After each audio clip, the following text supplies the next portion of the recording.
Okay. So I've got two examples and a closing window of opportunity to talk to you. So I will go through these fairly quickly.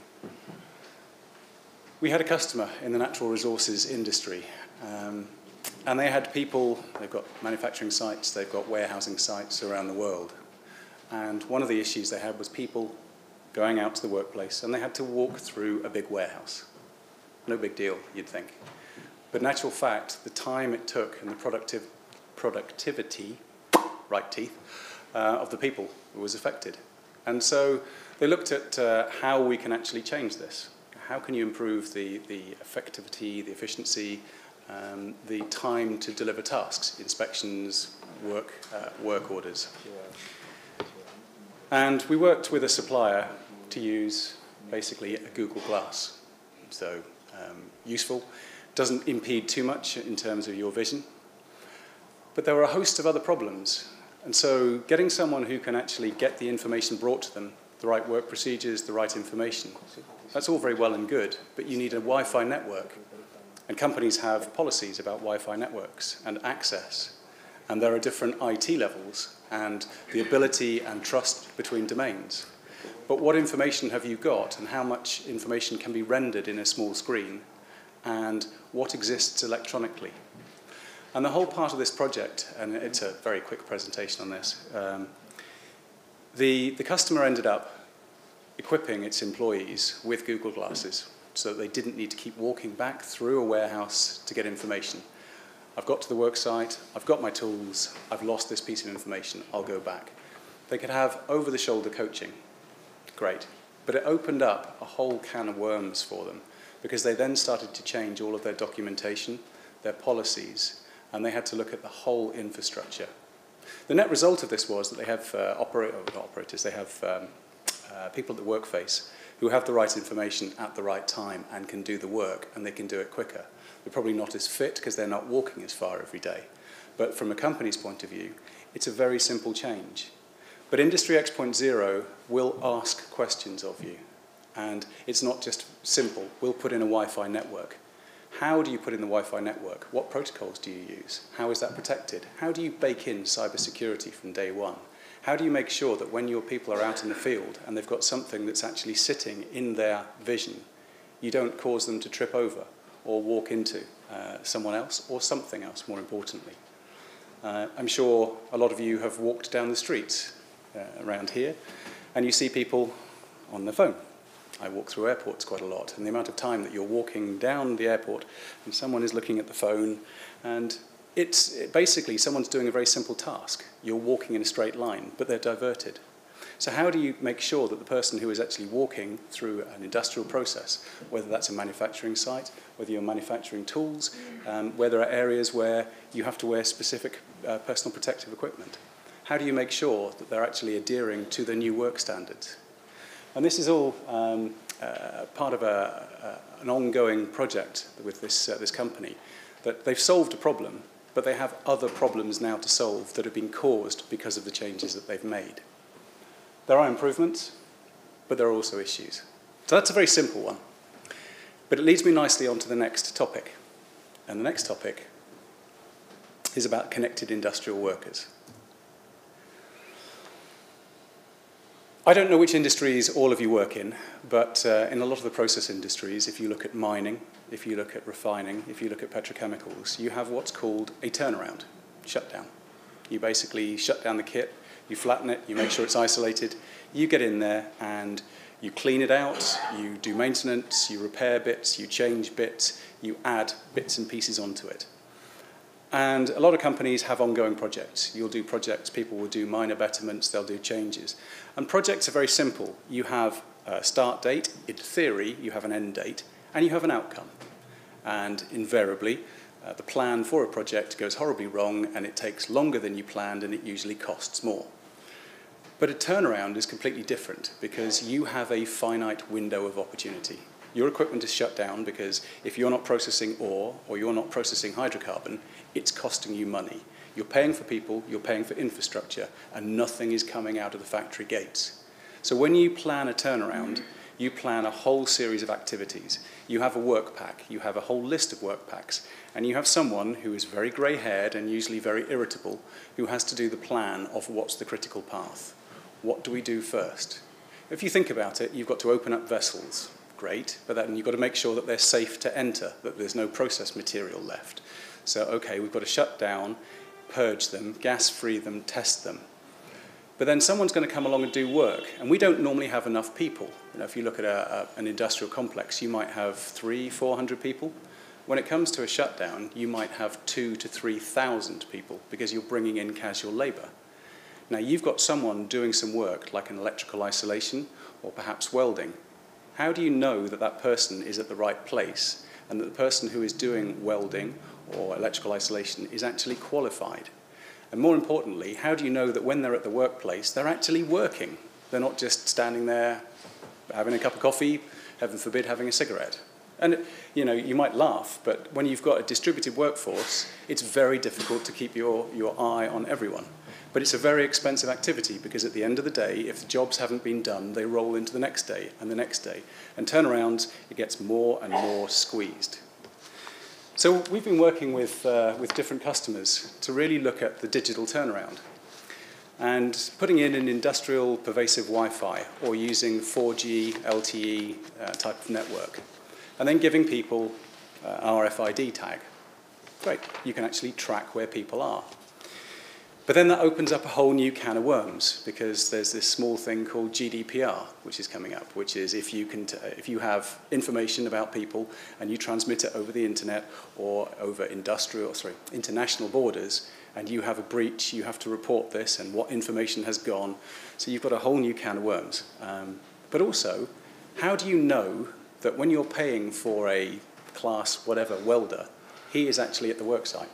He's tagged on, he's come on, and he says he's at the work site, but how do you know he's there? And when he's actually doing the work, how do you know it's him that's doing it? And so part of what we've worked with customers on is to give people an RFID tag.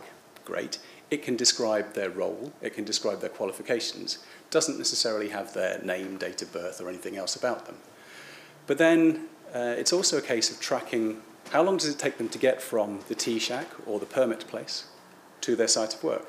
Because the planners have come up with it's going to take you 15 minutes to walk there. 20 minutes later, someone hasn't arrived. And you can actually track and you start to monitor how long it's going to take.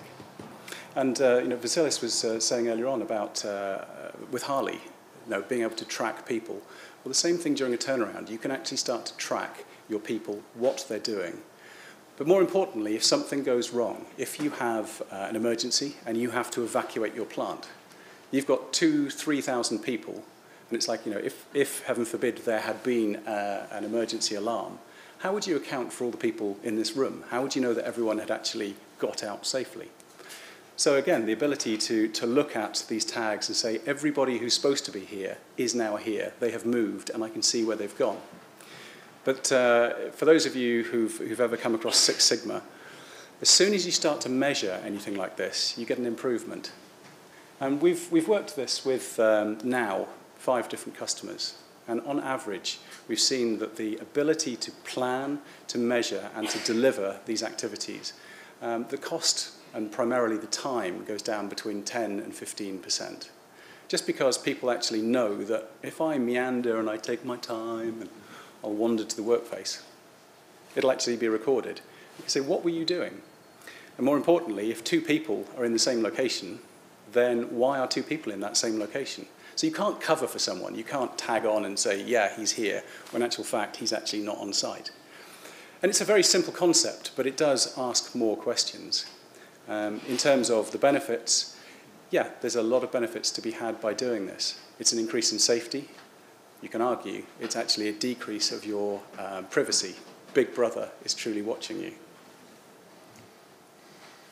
Now, I also have a video for this, which will be my last video. So,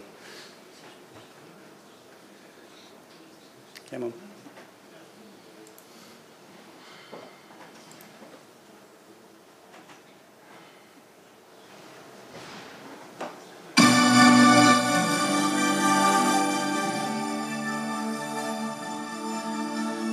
To keep operating facilities safe, compliant and reliable, Regular maintenance is a priority. While most maintenance occurs during regular operations, some activities must take place when the facility is shut down, resulting in deferred or lost production. Thousands of craft specialists work on site to help get the plant back online as quickly as possible. While these workers are professionals, the short project time frame and unfamiliarity of a potentially hazardous work location could increase safety risks. Even with careful planning, these multi-million-dollar events typically finish late and run over budget by 10% or more. Imagine gaining an hour from each of these workers every day using existing digital technology. Accenture is making this happen now. Many clients are now safely executing these projects up to 25% below budget. How are we doing this? We capture and integrate data in near real time and provide an interactive visual experience to help identify and solve current or impending inefficiencies. To start, Accenture deploys ATEX compliant Wi-Fi across the plant facility, a process that can be done in as little as 3 months. Accenture then equips field workers with ATEX compliant RFID devices, combining a patented design for industrial pervasive wireless, location tracking applications, and patent-pending event analytics. Accenture tracks movement trends, progress, and worker fatigue, all on a digital turnaround platform. Accenture also brings the technology to life with boots on the ground in the Turnaround Optimization Center, or TAOC, interpreting data and trends to support both the client and vendors' real-time continuous improvements. Operators in the TAOC scan dashboards, monitoring integrated data across existing execution, safety, and security systems.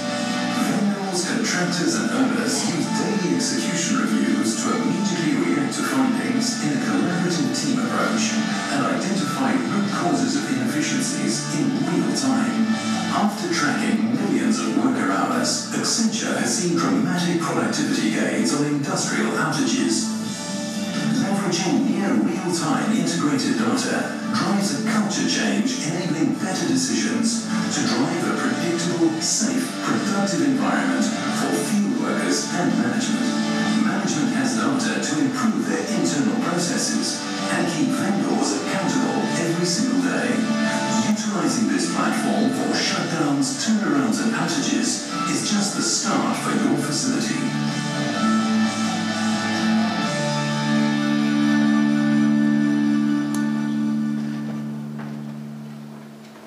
And we're not the only people doing this. There are various other companies that we work with who are starting to take this further. And they're envisaging what else can be done. I'm working with one customer at the moment who's looking at the mobile phones and saying, how long before we can have a gas detector built into the phone? Because gas detectors are small. Then I've got an RFID tag and a gas monitor all connected to the Wi-Fi. So I can actually build up a map of my hydrocarbon content. I can look at an employee and see how much he's been exposed to. And this is the first step. People are finding more and more use cases and saying, how do I do things better? How do I take this one step? So from my perspective, thank you all for listening. I truly apologize. I have to actually go and catch an airplane in less than 2 hours. So thank you all for listening. My name is Andy Coward. I am on LinkedIn. If my colleagues are here as well. So if you want to know more, please drop me a line through LinkedIn or send us an email, and I will happily respond. But in the meantime, thank you all for your attention. Thank you all for being here.